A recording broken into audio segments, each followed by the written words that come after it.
haven't done this in a few years for y'all, and it's been requested quite a bit, so I figured I'd do it again. Homemade sausage gravy. Don't be scared. I got you. Cheers. There is no way on God's green earth that you could not like this stuff. This is definitely a staple in the South. 4 to 6 pieces of bacon cut into lardons, which just means pieces.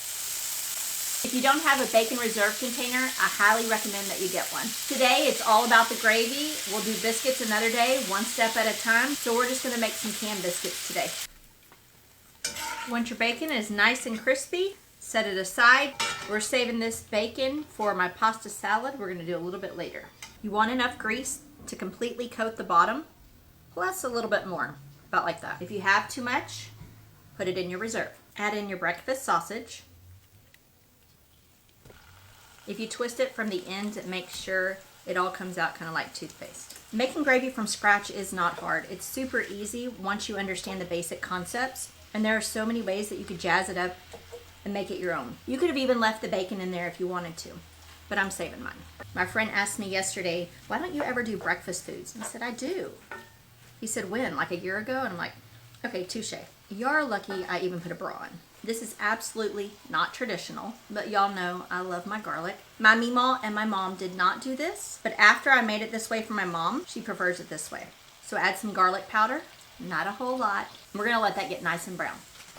Yes. Once you cook all the pink out of the sausage, add about 3 to 4 tablespoons of flour. Any kind of flour, it doesn't matter. I'm gonna do 3 heaping tablespoons.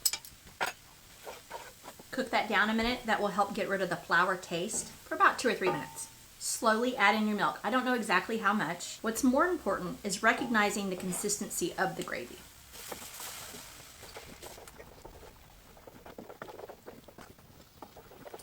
Pouring a little bit of milk at a time helps it incorporate better. Now that's the right consistency, but I know that I want to cook it a little longer, and I also know that it's going to thicken up as it cools and as it continues to cook a bit.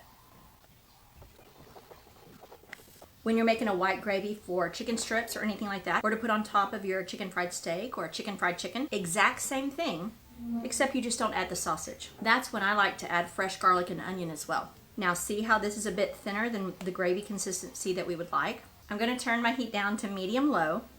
Continue stirring. Add in your black pepper. I don't measure, but you add in what you like. We like a lot of black pepper in our white gravy. Give it a taste to see how much salt you need. Be very careful with the salt police on TikTok. They're very real. I'm putting some back in for you.